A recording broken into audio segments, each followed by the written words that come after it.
Hello, my name is Dr. Marlene Helm, Acting Superintendent for the Fayette County Public Schools, and this is our weekly video update from the Helm.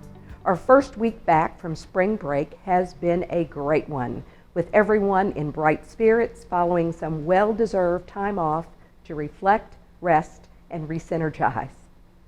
There are just 6 short weeks left in the school year. The FCPS team is committed to making the most of these final weeks of learning. As of yesterday morning, our district discontinued the practice of daily temperature checks for students. This change is in accordance with new guidance from the U.S. Centers for Disease Control and Prevention, the Kentucky Department of Health, and Kentucky Department of Education. We expect that families will continue to monitor their children for signs of illness, including fever, before sending them to school each morning.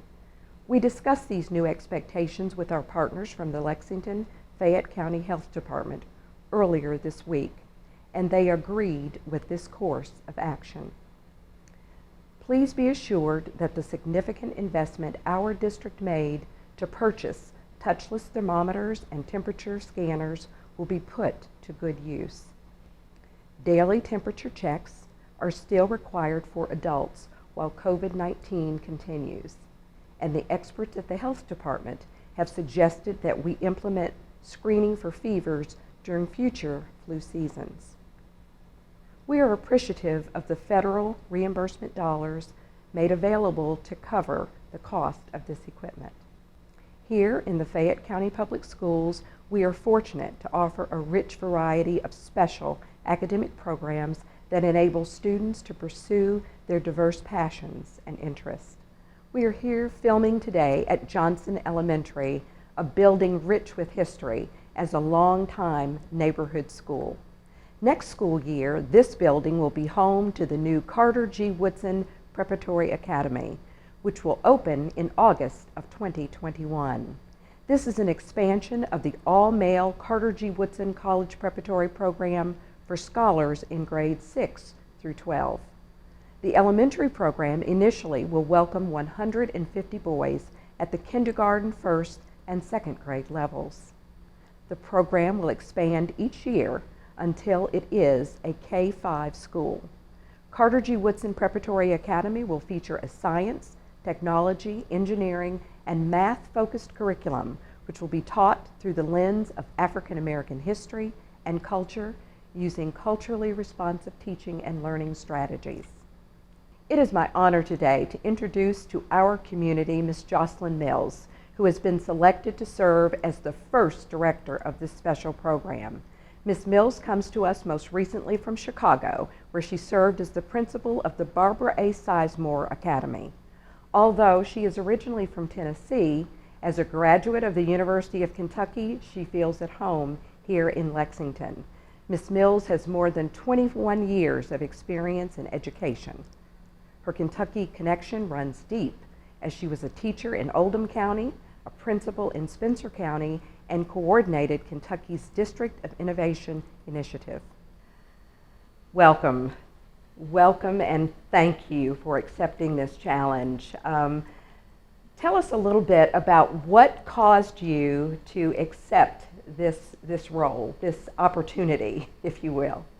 I think it takes a certain amount of courage and decency and reflection to say that there are groups of students who are not being served well in traditional settings, and to have this kind of investment in those who are traditionally unsung in our academic settings is the highest level of love.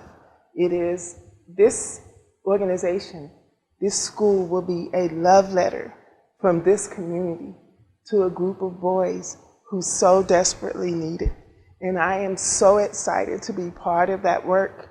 It has already started with that Carter G. Woodson Academy leadership and their vision for doing something different. I love the idea of a love letter. So what would you say in that love letter to families who are considering this program? What would you say to really capture their enthusiasm and their attention so that they give this program a try?